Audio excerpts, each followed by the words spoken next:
We continue our story with David and in the book of Samuel, 2 Samuel 1:1 through 17:27, and then 17 through 27. After Paul's death, when David had returned from defeating the Amorites, he stayed in Ziklag for 2 days. Then David sang his funeral song for Saul and his son Jonathan. David ordered everyone in Judah to learn the song of the bow. In fact, it is written in the scroll from Jasper. O know, Israel, your prince lies dead in the heights. Look now, the mighty warriors have fallen. Don't talk about it in Gath. Don't bring news from Ashkelon's streets, or else the Philistines' daughters will rejoice. The daughters of the uncircumcised will celebrate. You hills of Gilboa, let there be no dew or rain in you, and no fields yielding grain or offerings, because it was there that the mighty warrior's shield was defiled, the shield of Saul, never again anointed with oil. Jonathan's bow never wavered from the blood of the slain, from the gore of the warriors. Never did Saul's sword return empty. Saul and Jonathan, so well loved, so dearly cherished, in their lives and in their deaths, they are never separated. They were faster than eagles, stronger than lions. Daughters of Israel, weep over Saul. He dressed you in crimson and jewels. He decorated your clothes with gold jewelry. Look how the mighty warriors have fallen in the midst of battle. Jonathan lies dead in your heights. I grieve for you, my brother Jonathan. You were so dear to me. Your loving was more amazing to me than the love of a woman. Look how the mighty warriors have fallen. Look how the weapon of war have been destroyed. This is the word of God for us, the people of God. Thanks be to God.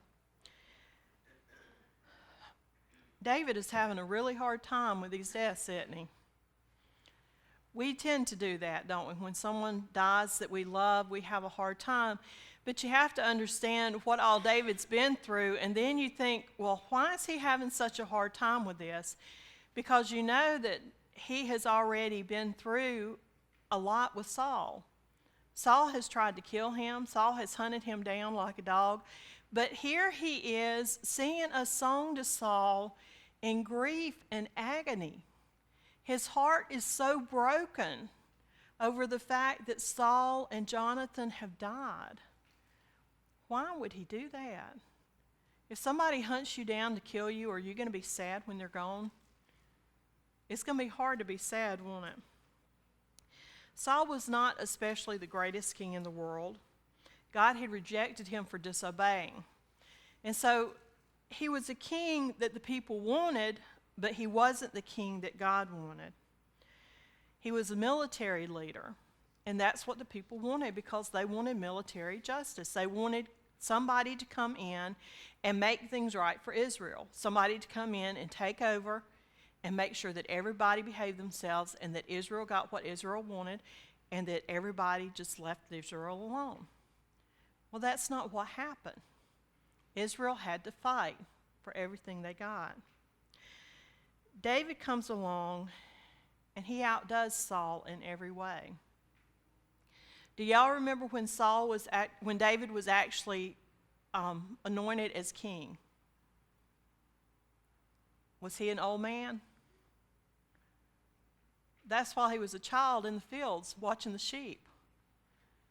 So even in being anointed by God to be king, that was way before Saul was anointed. And then last week we talked about David and Goliath, and he was so anointed by God that he was able to kill this 9-foot giant because God allowed him to do so. To me, it would be like somebody being able to heal somebody who was sick today. Somebody being able to take out a 9-foot giant. That's a big giant. That's a big person. But Israel was loyal to their king. And as time progressed on, they began getting more and more loyal to David because David was the one that was winning the battles. David was the one that was beginning to do things. And even Saul's sons and daughter began to follow and become loyal to David. Now, you see why Saul was a little mad?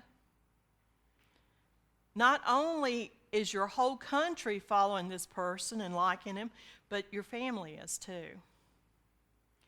And not only that, but David eventually marries Saul's daughter. So what more can you want? And Jonathan is more or less his brother.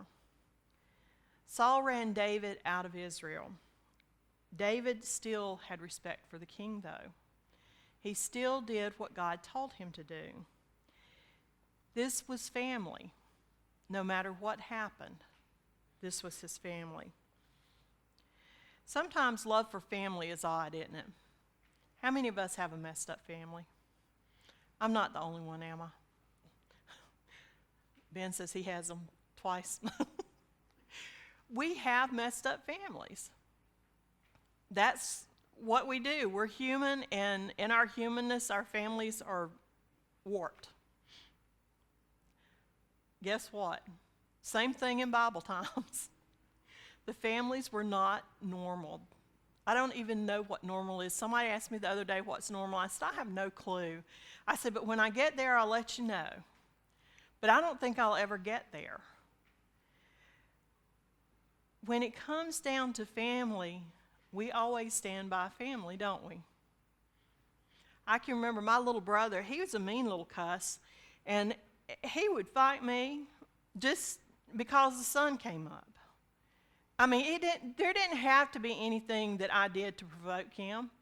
It's just the sun came up today and I was sitting there, and that was a good enough reason for him to fight me. And he would fight me, and he would fight me, and I would let him go and let him go and let him go, and then I'd get mad and I'd put him in the floor and sit on him until Mama got home. And that's where he'd be when she got home, and I'd get my tail tore up. And then the next day he'd get up and the sunshine would be up again, he'd whoop me again. I'd put him in the floor, I'd sit on him until Mama came home. But if anybody came and said something about me to my brother would whoop them. If anybody came to me and said anything about my brother, we're going to have a problem. Because we're family. We're family. This was David's family. And David's heart was broken. Finally, everything that David had been through was coming to an end. And it was finally coming to a time where he was going to be anointed king. Saul's life was over. Jonathan's life was over. Next week we'll talk about Paul becoming king. In 1 Samuel 31, verses 1 through 4. See, I even remembered to bring my Bible down with me. I did good today. 2 Samuel, it says, after the death of Saul, David returned from defeating the Amorites and stayed in Ziklag 2 days. On the third day, a man with torn clothes and dust on his head came to Saul's camp. When he came to David, he fell on the ground and he paid homage. David asked him, where have you come from? And he replied, I escaped from the Israelites' camp. You know, that's not the right scripture. It is 1 Samuel 31 instead of 2 Samuel. I'm sorry. Philistines fought against Israel, and Israel's men fled from them. Many were killed at Mount Gilboa. The Philistines overtook Saul and his sons and killed the sons, Jonathan, Abadiah, and Machusha. When the battle intensified against Saul, the archers came up with him and severely wounded him. When Saul said to the armor-bearer, draw your sword and run me through with it, or these uncircumcised men will come and run me through and torture me. But his armor-bearer would not do so because he was terrified. Then Saul took his sword and he fell on it. When the armor-bearer saw that Saul was dead, he also fell on his own sword, and he died with him. So on that day, Saul died together with his 3 sons and his armor-bearer and all of his men. That was a day of death and carnage for all the people. A day for all the people to weep. All the husbands were gone. What had God told them in the beginning when they wanted Saul as king? He'll take your daughters. He'll take your sons. All the sons are dead. All the fathers are dead. Your king is dead. Your king's sons are dead. And now you have nothing. God used Saul for a time, but he also turned against Saul. Saul was protecting God's people, but they all died. Right, wrong, or indifferent, they fought for God. Even though they weren't fighting for God, they were fighting for Israel. On this day, Israel had lost everything that they had known. Everything that God had promised them that they would lose, they have lost. I think David's song reflects that. That not only had he lost his family, but that whole nation had lost all of their people. And that they had lost a great deal of people. David was hurt and broken, and he wanted the people to know how hurt and broken he was as they were.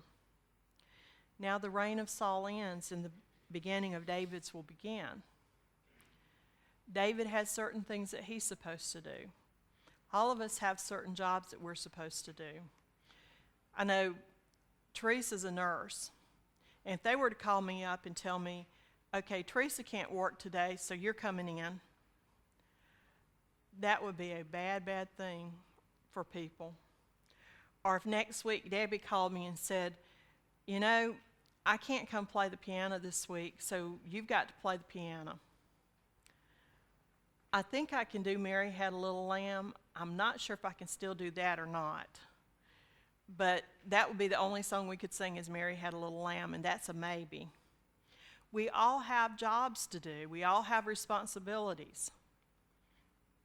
Saul's responsibility was to get to this point, and he did. Now it's David's turn. Sometimes in life we think that we have a place that we're done with. But we're not done unless we're dead. And none of us are dead yet, right? Not yet. But it's the thing of, are we willing to allow God to use us however God's needing to use us? Are we willing to allow him to stretch us and mold us and use us however he's willing to use us? Are we willing to go up against a 9-foot giant and fling a rock? I'm sorry, but flinging rocks at 9-foot giants don't make a whole lot of sense to me. I want something a lot bigger. But if God told me that this rock is what I have to fling, then that's what I fling. David is following what God has told him to do. His heart is broken because he's lost his family. He's lost his friends. He lost everybody in his life. And now his life is changing. Next week, he becomes king. And everything will be different. As we continue through this story, it's a story of being faithful to God. It's a story of letting God use you however God needs to use you. No matter what age you are, even if you're a child, even if you're older, God can use you. God calls us and gives us what we need so that he can use us. This is a sad song for the people to sing. It's a sad song for the people to remember.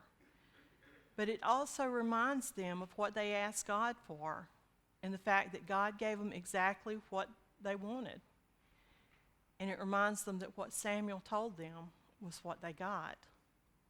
And that God always tells us the truth. And God always is there with us, no matter what. Amen.